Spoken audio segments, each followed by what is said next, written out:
할렐루야. 이 귀한 예배의 자리에 나오신 사랑하는 모든 성도님들과 또한 특별히 다시 한번 헌신의 마음을 다짐하며 예배의 자리에 서신 총 여선교회 여러분들을 진심으로 환영하고 축복합니다. 제가 청소년부 설교를 하고 있는데요. 매주일마다 청소년부 설교를 시작하면서 옆 친구와 이렇게 인사를 나눕니다. 너 오늘 참 멋지다. 너 오늘 좀 멋지다. 너 오늘 참 예쁘다. 이렇게 인사를 나누다 보면 아이들의 굳었던 얼굴들이 조금 펴지는 것을 보게 됩니다.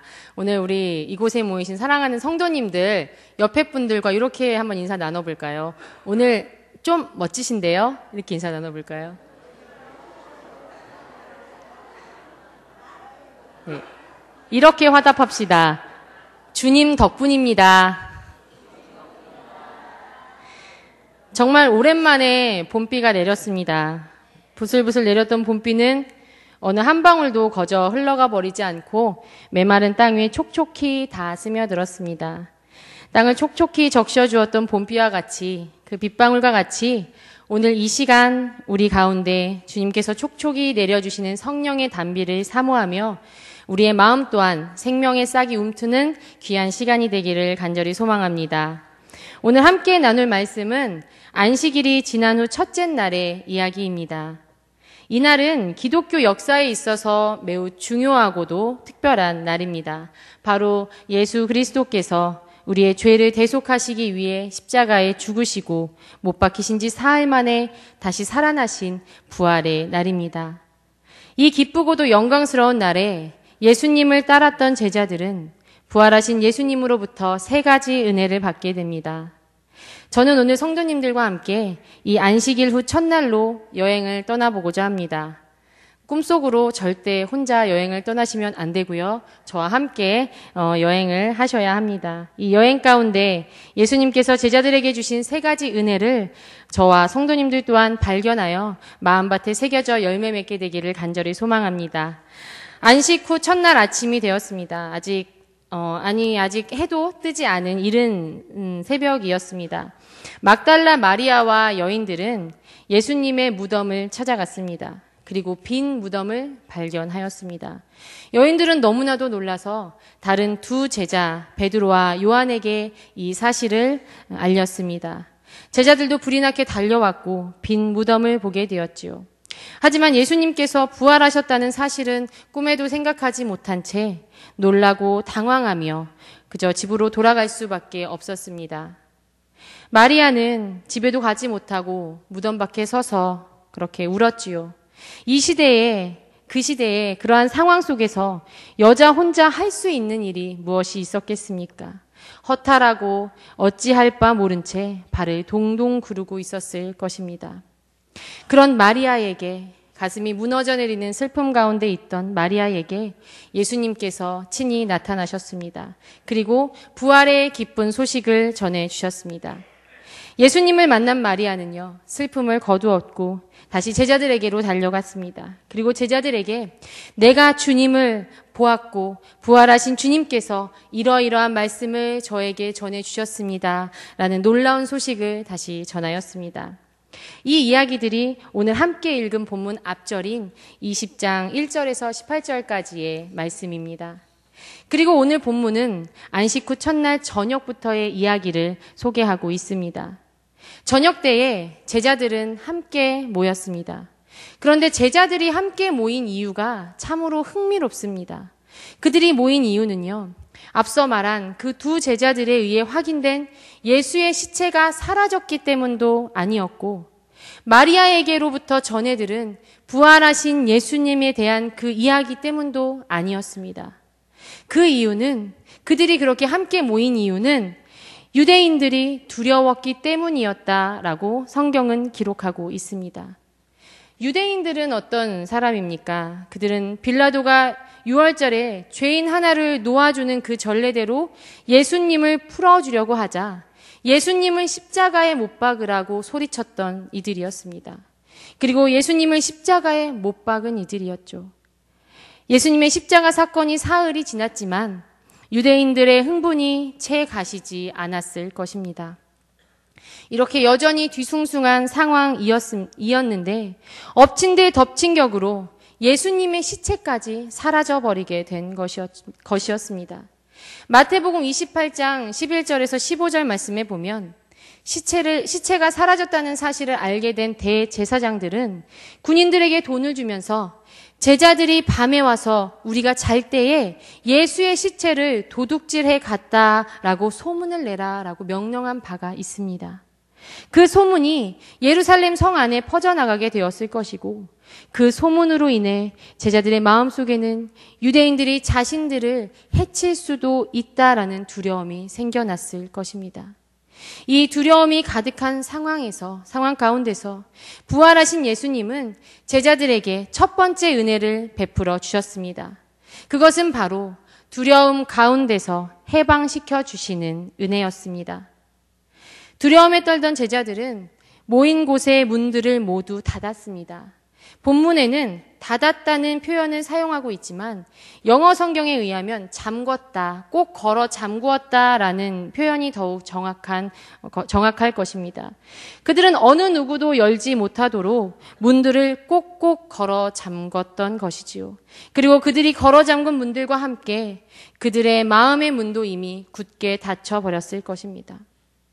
그들이 그렇게 두려웠던 것은 그들의 마음속에 평안함이 없었기 때문이었습니다. 그들은 왜 평안하지 못했을까요? 그것은 아마 이 세상을 구원하실 분이라고 믿었던 예수님의 죽음으로 인한 허탈함, 또한 예수님을 부인했다는 자책감, 유대인들이 자신들을 해칠 수도 있다라는 그런 불안함이 있었겠지요. 유대인들로부터 도망치면서 생기게 된 상처들도 있었을 것이고 말할 수 없는 불안과 고통 가운데 그들은 머물렀을 것입니다. 그리고 그러한 고통은 그들에게서 평안함을 빼앗아가 버렸던 것입니다. 그런 제자들에게 예수님은 친히 나타나셨습니다. 그리고는 지금의 제자들에게 가장 필요했던 평안을 빌어주셨습니다. 너희에게 평강이 있을지어다. 그러나 예수님을 만난 제자들은요, 처음부터 그분이 부활하신 예수님이라고 생각하지 못했습니다. 왜냐하면 분명히 모든 문들을 꼭꼭 걸어 잠근 상태였고 밖으로부터 안으로는 아무도 들어올 수 없는 상황이었기 때문이지요. 오히려 누군가 갑작스럽게 나타난 그 사람으로 인해서 그들은 더 놀라고 두려웠을 수도 있습니다. 그러나 곧 예수님께서는 손에 못자국과 옆구리에 상처를 보여주셨고 제자들은 그제서야 돌아가신 줄만 알았던 예수님께서 살아 돌아오셨다는 사실을 깨닫게 되었던 것입니다. 그 살아 돌아오신 예수님으로 인해 그 예수님을 만난 그 기쁨은 아마 말로 표현할 수 없었을 것입니다. 그리고 기뻐하는 제자들에게 예수님은 다시 한번 평안을 빌어주심으로 모든 상처와 고통과 두려움 가운데서 제자들을 진정으로 해방시켜 주셨습니다. 사랑하는 성도 여러분, 오늘 이 시간 우리들 역시 많은 두려움으로 인해 우리의 마음의 문을 닫아놓고 있는 것은 아닌지 우리의 마음속을 들여다보게 되기를 바랍니다. 누구에게나 상처와 두려움은 있습니다. 그 상처와 그 두려움은 우리의 마음의 문들을 꼭꼭 걸어 잠그게 만듭니다. 그러나 우리가 어떤 분들은 그 마음의 문을 살짝 닫은 정도의 상처만 가지고 있을지 모르지만 그러나 어떤 분들은 2중, 3중으로 절대 아무도 열지 못할 만큼 굳게 닫힌 그러한 마음의 문 속에서 염려와 두려움 가운데 떨고 계신 분들도 계실 것입니다. 계속해서 반복되는 죄를 짓는 것에 대한 두려움, 하나님께서 나와 함께 하시지 않는 것만 같은 그 두려움과 또 내 기도에는 응답하시지 않는 것만 같은 두려움, 또는 육신의 질병으로 인해, 경제적인 어려움으로 인해, 가정의 불화로 인한 그런 두려움이 여전히 우리의 마음 가운데 있을 수도 있게 됩니다. 우리의 자녀들이 이 혼탁한 세상 가운데서 자라나는 데 대한 두려움, 우리가 일일이 다 열거하지 못할 만큼 수많은 두려움과 날마다 씨름하며 살고 있는 것이지요. 사랑하는 성도 여러분, 간절히 바라기는 그 모든 두려움들로부터 해방되시기를 바랍니다. 부활하신 예수님께서 닫혀진 우리의 마음 가운데 친히 찾아오셨음을 깨닫게 되시기를 바랍니다. 그분은 문 밖에 서서 두드리고 계신 것이 아니라 이미 그 문을 넘어 우리 마음 안에 들어와 계십니다. 바로 나의, 여러분들의, 우리 모두의 마음 안에 지금 들어와 계시다는 사실을 믿으시기를 바랍니다. 그리고 우리의 두려움과 상처, 고통으로 얼룩진 우리에게 바로 지금 이 순간에도 이렇게 말씀하십니다. 평강이 너희에게 있을지어다. 이 시간 우리가 귀를 기울이고 세상이 줄 수 없는 참 평안을 주시는 그 예수님의 음성을 듣게 되기를 바랍니다. 그리하여 예수님께서 제자들에게 베푸셨던 두려움에서 해방시켜 주시는 그 은혜를 동일하게 경험하는 우리 모두가 되기를 간절히 소망합니다. 본문 21절을 보면 평강을 빌어주신 예수님은 제자들에게 이렇게 말씀하셨습니다. 아버지께서 나를 보내신 것 같이 나도 너희를 보내노라. 아멘. 부활하신 예수님께서 주시는 두 번째 은혜는 바로 제자된 자들에게만 베풀어 주시는 파송의 은혜입니다. 두려웠던 제자들은 부활하신 예수님의 은혜로 말미암아 세상이 줄 수 없는 참 기쁨과 참 평안함을 맛보았습니다. 그리고 평안을 베풀어 주신 예수님은 그 다음으로 제자들의 사명을 일깨워 주셨습니다. 제자들의 사명은 바로 하나님께서 예수님을 보내신 것과 동일한 것이었습니다. 그렇다면 예수님의 사명은 무엇이었습니까? 그것은 우리가 너무나도 잘 알고 있는 것처럼 이 세상을 구원하시는 것이었습니다. 때문에 예수님의 본을 받아서 제자들 역시 이 세상에 있는 많은 이들을 구원으로 인도해야 할 사명을 감당해야 하는 것이었습니다. 예수님께서 십자가 고난을 당하시고 죽으신 지 사흘 만에 부활하심으로 그 구원 사역을 이루어내셨고 제자들은 그 십자가와 부활을 세상에 전하는 그 증거자의 사명을 받게 되었던 것입니다. 예수님의 공생의 기간 동안 함께 지냈던 제자들은 부활하신 예수님을 다시 만나고서야 비로소 예수께서 그들에게 수차례 말씀하셨던 가르침의 참 의미, 제자됨의 의미를 깨닫게 되었던 것입니다.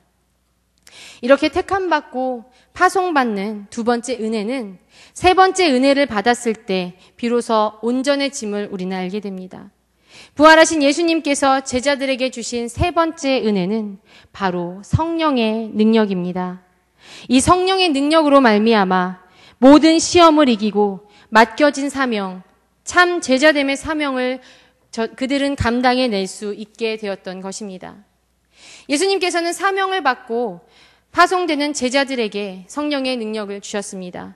22절 말씀을 제가 다시 한번 읽어보겠습니다. 이 말씀을 하시고 저희를 향하사 숨을 내쉬며 이르시되 성령을 받으라. 아멘. 예수께서 제자들을 파송하신 후에 그들을 향하사 숨을 내쉬며 이르시되 성령을 받으라라고 말씀하고 계십니다. 여기서 숨을 내쉰다는 이 단어는 히브리어 루하흐라는 단어와 관련이 있습니다. 이 단어는 숨을 의미하는 동시에 영을 의미하기도 합니다.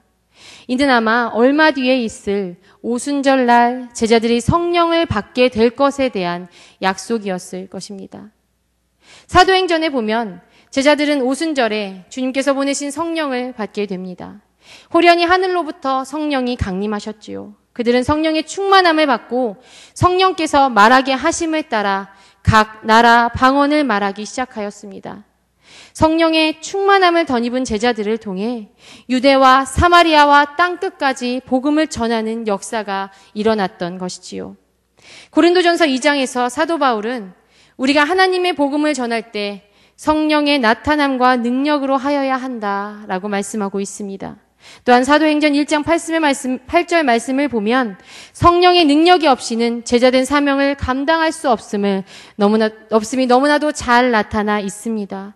성령이 너희에게 임하시면 너희가 권능을 받고 예루살렘과 온 유대와 사마리아와 땅끝까지 이르러 내 증인이 되리라 하시니라. 이렇게 성령을 받았을 때 비로소 증거자의 사명을 다할 수 있는 것입니다. 사랑하는 성도 여러분, 주님은 오늘도 우리를 이 땅 가운데 복음을 전하는 자로 파송하셨습니다. 이 세상 가운데 여전히 하나님을 알지 못하고 예수님을 부인하고 살아가는 많은 사람들이 있음을 우리는 보게 됩니다. 우리가 날마다 전도와 선교에 힘쓰는 이유는 바로 그들이 하나님께로 돌아오는 그 은혜를 입게 되기를 간절히 바라기 때문입니다. 이것이 우리가 부여받은 사명이며 우리를 파송하시는 그 이유가 되기 때문입니다. 우리는 날마다 예수 그리스도의 부활의 은혜를 힘입어 세상 안에서 참된 복음을 증거하는 자들로 서야 합니다.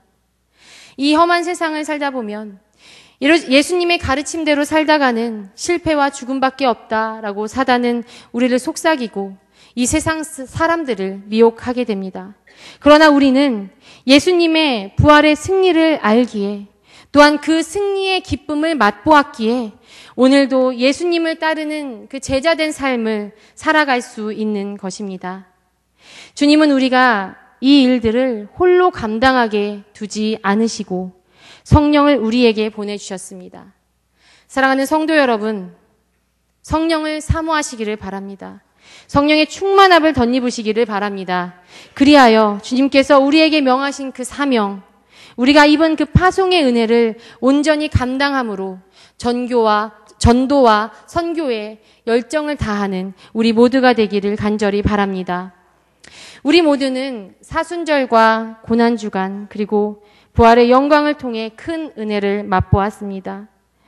말씀을 묵상하고 절제와 경건의 훈련을 통해 조금이나마 예수님의 고난에 동참하려고 힘썼습니다.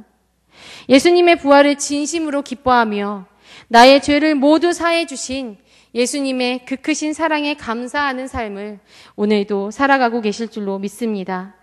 그러나 우리는 무엇보다 우리에게 부활의 은혜를 주신 그 이유를 분명히 깨닫고 기억해야 할 것입니다. 그 이유는 무엇입니까? 먼저는 우리의 마음 가운데 있는 두려움에서 해방시키기 위함이며 나아가 우리를 세상으로 파송시키기 위함이라는 것입니다. 그리고 그 사명을 감당할 수 있는 성령을 우리 가운데 한없이 부어주시기 위함이라는 것이지요. 사랑하는 성도 여러분, 여러분들은 부활하신 예수님을 통해 받은 그 은혜를 지금 어디에 간직하고 계십니까? 혹시 부활의 은혜는 부활절까지만 하는 마음으로 고이 접어서 저기 장롱 깊숙한 곳에 잘 넣어두고 계신 것은 아닙니까? 만약 그렇다면 다시 꺼내시기를 바랍니다. 혹시 장롱에도 있지 않고 이미 기억 저편으로 사라졌다면 다시 구하시기를 바랍니다. 그리고 지금도 부활의 그 은혜 가운데 날마다 거하는 삶을 살고 계시다면 이제 나가서 성령의 도우심에 힘입어 복음의 기쁜 소식을 전하는 삶을 살게 되기를 간절히 바랍니다. 성령의 도우심을 구하며 예수님의 제자된 사명을 감당하고 우리가 받은 그 부활의 은혜를 날마다 누릴 수 있는 저와 모든 성도님들이 되시기를 간절히 소망합니다. 아멘. 함께 기도하겠습니다. 우리의 삶의 이유가 되시는 주님, 하나뿐인 아들 예수님을 우리에게 주심으로 우리의 죄를 사하시고 우리를 구원하신 주님의 은혜에 그 크신 사랑에 감사를 드립니다. 또한 우리에게 다시 한번 부활의 은혜를 부어주심에 참으로 감사를 드립니다. 우리가 받은 그 은혜대로 날마다 주님과 교제하게 하시고 삶 속에서 우리 마음속에 수없이 찾아오는 두려움을 예수 그리스도의 이름으로 결박하고 승리하게 하여 주시옵소서. 또한 제자들을 파송하신 것 같이 우리를 주님의 제자로 세상 가운데 파송하셨음을 믿사오니 우리가 주님의 제자로서 세상 가운데서 빛과 소금의 역할을 감당하며 그리스도의 향기를 전하는 자들이 되게 하여 주시옵소서. 주님, 우리는 주님의 자녀입니다. 죽음에서 살아나신 예수님을 마음으로 믿고 고백하오니 구하는 자에게 하늘에 계신 아버지께서 성령을 주시지 않겠느냐라고 말씀하신 대로 믿고 구하오니 우리에게 성령을 부어 주시옵소서. 그리하여 예수님의 이름 안에 있는 그 풍성함과 능력을 경험하게 하시고 성령 충만한 그리스도인들이 되게 하여 주시옵소서. 우리의 삶도 우리의 오늘의 삶을 주님께 의탁하오니 주님께서 동행하심을 우리가 느끼는 하루하루가 되게 하여 주시고 말할 수 없는 은혜와 축복으로 더하여 주시옵소서. 지금도 우리 가운데 살아 역사하시는 예수 그리스도의 이름으로 간절히 기도드렸습니다. 아멘.